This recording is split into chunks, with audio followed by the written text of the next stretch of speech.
Assalamualaikum warahmatullahi wabarakatuh. Halo teman-teman semua, perkenalkan saya Friza Aulia Nuraini. Saya Karina. Saya Mas Tauli Sitorus. Dan saya Masita Kisman. Kami dari Prodi Pendidikan Akuntansi Fakultas Ekonomi dan Bisnis Universitas Negeri Malang. Di sini kami akan membahas tentang asas-asas transaksi syariah. Nah, yang pertama ada asas persaudaraan atau ukhuwah. Asas ini berbicara tentang menjunjung tinggi nilai kebersamaan dan menjalin hubungan secara universal dengan saling tolong-menolong. Ada beberapa prinsip yang mencakup untuk asas persaudaraan ini, yaitu saling mengenal atau ta'aruf, saling memahami atau tafahum, saling menolong atau ta'awun, saling menjamin atau takaful, dan yang terakhir ada saling bersinergi dan saling beraliansi atau tahaluf.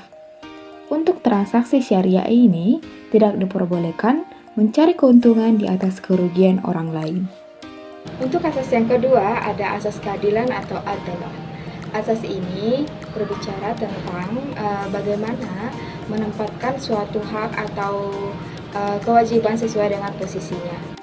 Pada asas keadilan ada beberapa larangan yang harus dihindari. Secara umum larangan tersebut adalah riba atau bunga, kezaliman, judi atau bersifat spekulatif, unsur ketidakjelasan atau manipulasi, dan yang terakhir ada hal-hal yang bersifat haram.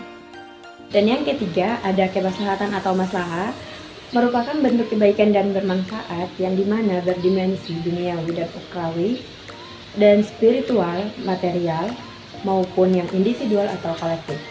Untuk memenuhi aspek, jika ingin terpenuhi aspek dari beberapa aspek di atas, kita perlu menggunakan dua unsur berikut, yaitu halal, di mana patuh terhadap syariah. Yang kedua ada toib atau berbentuk kebaikan.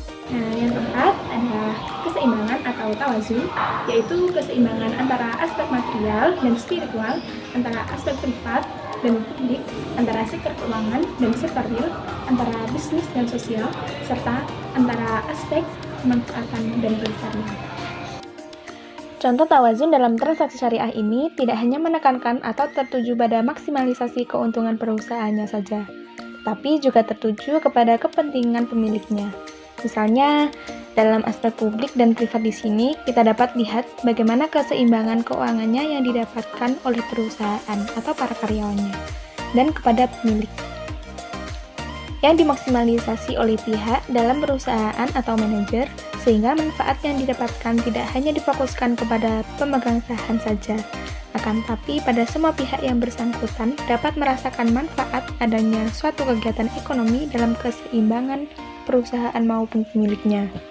Kelima adalah asas universalisme atau syumuliyah, yaitu hakikatnya tanpa membedakan ras, golongan, suku, dan agama yang disesuaikan dengan rahmatan lil alamin atau semangat kerahmatan semesta, sehingga dapat dilakukan semua pihak yang memiliki kepentingan.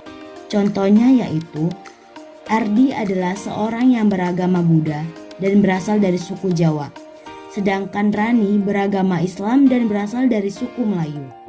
Sehingga, jika keduanya ingin menggunakan transaksi syariah, maka diperbolehkan, karena sesuai dengan asas universalisme, yaitu tanpa membedakan dan dapat dilakukan semua pihak yang memiliki kepentingan. Sekian pembahasan dari kelompok kami mengenai asas-asas transaksi syariah. Semoga dapat bermanfaat. Wassalamualaikum warahmatullahi wabarakatuh.